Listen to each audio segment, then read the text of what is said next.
आज हम बात करने वाले हैं एक ऐसे इंसान के बारे में जिसने रेगिस्तान में अकेले 22 दिन गुजारे।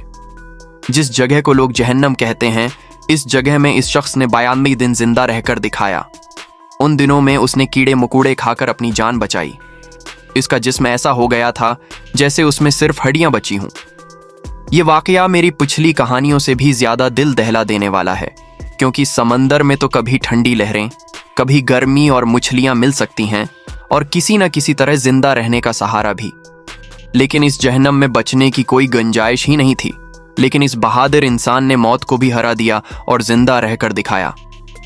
तो दोस्तों, आइए जानते हैं कि कैसे उस शख्स ने 42 दिन तक इस जहन्नम जैसे रेगिस्तान में अपनी जिंदगी की सबसे मुश्किल लड़ाई लड़ी। ये कहानी शुरू होती है एक ऐसे आदमी की जिसने जिंदगी और मौत के दरमियान 42 दिनों तक अकेले एक रेगिस्तान में जदोजहद करके खुद को जिंदा साबित किया। ये कोई तस्वुर नहीं, बल्कि 100% सच्ची कहानी है। नाम है रिक्की मैगी। एक ऐसा इंसान जो आम जिंदगी गुजार रहा था, मगर फिर ऐसा हादिसा हुआ जिसने उसे दुनिया से अलग मौत के मुना में धकेल दिया। रिक्की मैगी का जन्म ऑस्ट्रेलिया की रियासत विक्टोरिया में हुआ था, लेकिन जब वो जवानी की दहलीज पर पहुंचा, तभी उसकी जिंदगी में एक बड़ा धचका आया। उसके वालिद का इंतकाल हो गया। इस वक्त रिक्की की उम्र बहुत ज्यादा नहीं थी, लेकिन इतना जरूर था कि उसने उस दिन से समझ लिया था कि अब उसके सिर पर पूरे खानदान की जिम्मेदारी आ चुकी है। रिक्की ने अपनी पढ़ाई को दरमियान में नहीं छोड़ा, लेकिन साथ साथ वो काम भी करने लगा। उसे ये समझ में आ गया था कि अगर जिंदा रहना है तो मेहनत करनी होगी, और वो किसी भी काम से पीछे नहीं हटा। उसने कभी मछली पकड़ने वाली कश्ती में मजदूरी की, कभी फर्नीचर उठाने ढूंढने का काम किया, और कभी कभी छोटे मोटे पार्ट टाइम जॉब भी किए, बस इतना कि घर का खर्चा चल जाए। हालात पूरी तरह खराब नहीं थे, लेकिन पैसों की तंगी हमेशा बनी रहती थी। फिर आया साल 2006। इस वक्त रिक्की की उम्र तकरीबन 36 साल थी। इसी साल उसे एक सरकारी मुआहदे का एक छोटा सा काम मिला। काम था ऑस्ट्रेलिया के क्वींसलैंड से वेस्टर्न ऑस्ट्रेलिया के पोर्ट हेडलैंड इलाके तक कुछ जरूरी कागजात और सरकारी सामान पहुंचाना। ये कोई आम रास्ता नहीं था। इसके लिए तकरीबन 3000 किलोमीटर का सफर तय करना था, और वो भी ऑस्ट्रेलिया के सबसे वीरान और खतरनाक इलाकों में से एक, जिसे हम रेगिस्तान कह सकते हैं। वो जहाज से जा सकता था, लेकिन उसके पास इतना पैसा नहीं था कि हवाई सफर कर सके। उसी लिए उसने फैसला किया कि वो अपनी पुरानी सी कार में सफर करेगा। उसने कार में ज्यादा मिकदार में पेट्रोल डलवाया, कुछ खाने का सामान लिया, पानी की बोतलें रखी, और एक इंतहाई लंबे, थका देने वाले और जानलेवा सफर पर निकल पड़ा। वो रास्ता था वनटाइन हाईवे, वनटिनी हाईवे, एक ऐसा रास्ता जो चारों तरफ से वीरानियों और तपती हुई जमीन से घरा है, जहां कोई मोबाइल सिग्नल नहीं मिलता, और जहां अगर एक बार गाड़ी खराब हो जाए तो किसी मदद के आने की उम्मीद बहुत कम होती है। रिक्की अपनी पुरानी सी कार में रेडियो सुनते हुए आहिस्ता आहिस्ता आगे बढ़ता गया। दोपहर की तेज धूप और रात की गहरी सर्दी के दरमियान उसका सफर जारी था। इसी दौरान जब वो एक ऐसे इलाके से गुजर रहा था जहां सैकड़ों किलोमीटर तक कोई नहीं मिलता, तभी उसने देखा कि सड़क के किनारे एक गाड़ी खराब खड़ी है। इस गाड़ी के पास 3 आदमी खड़े थे। उन्होंने इशारा किया और मदद मांगी। रिक्की रुका, इंसानियत का मजाहिरा किया और उन्हें अपनी गाड़ी में बैठा लिया। कुछ ही फासले के बाद उन्होंने कहा कि प्यास लगी है। इनमें से एक ने रिक्की को एक बोतल दी जिसमें ड्रनक था। रिक्की आम तौर पर अपनी बोतल खुद खोलता था, लेकिन उस दिन पता नहीं क्यों उसने बोतल उन्हीं में से एक आदमी से खुलवाई और बिना सोचे समझे पी लिया। बस यहीं से उसकी जिंदगी बदल गई। इस ड्रनक में कोई नशा आवर चीज मिलाई गई थी, बेहोशी का तेज असर करने वाला कोई मायर। कुछ ही मिनटों में रिक्की को चक्कर आने लगे, सिर भारी हो गया, आंखों के सामने अंधेरा छा गया और फिर ब्लैक आउट। जब उसे होश आया तब तक बहुत देर हो चुकी थी। वो अब एक वीरान, सुनसान और बेआब वो गया रेगिस्तान के बीचों बीच पड़ा हुआ था, अकेला। न उसकी कार थी, न जूते, न फोन, न बैग, न खाना, न पानी, कुछ भी नहीं।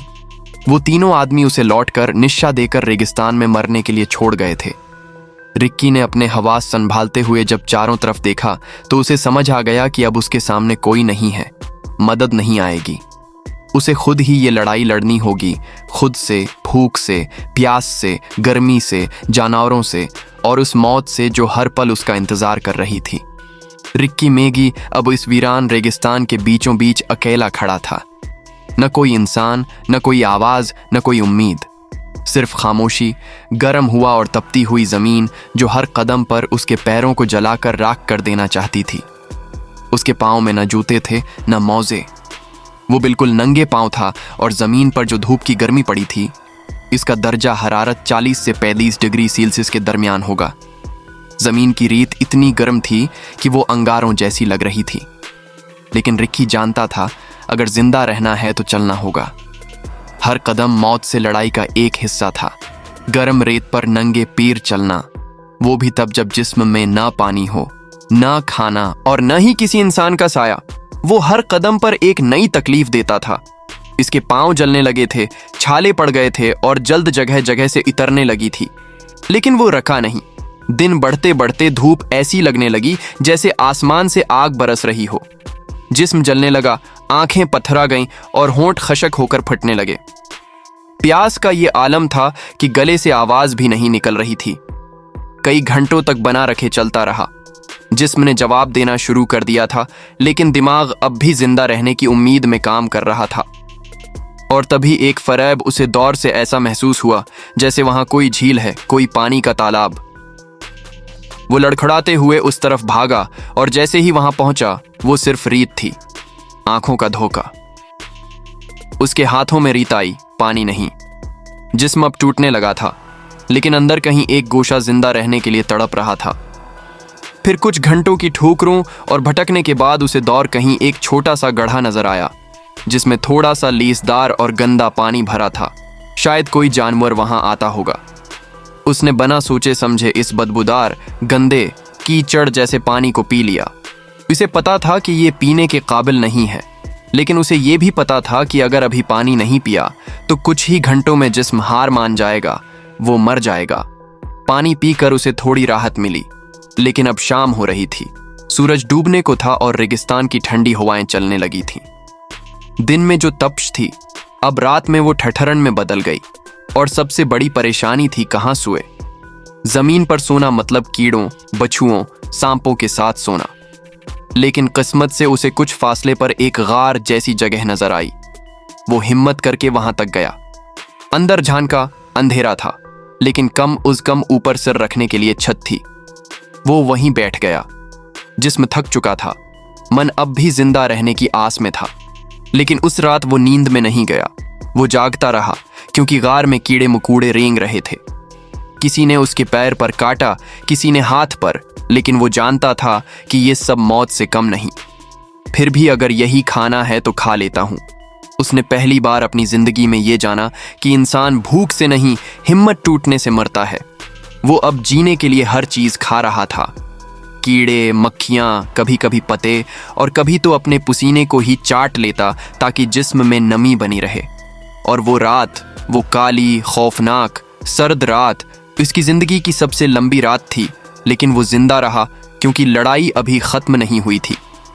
रेगिस्तान की आग अगलती रेत पर नंगे पांव चलता हुआ रिक्की अब अपने हवास और होश के दरमियान लड़खड़ाने लगा था।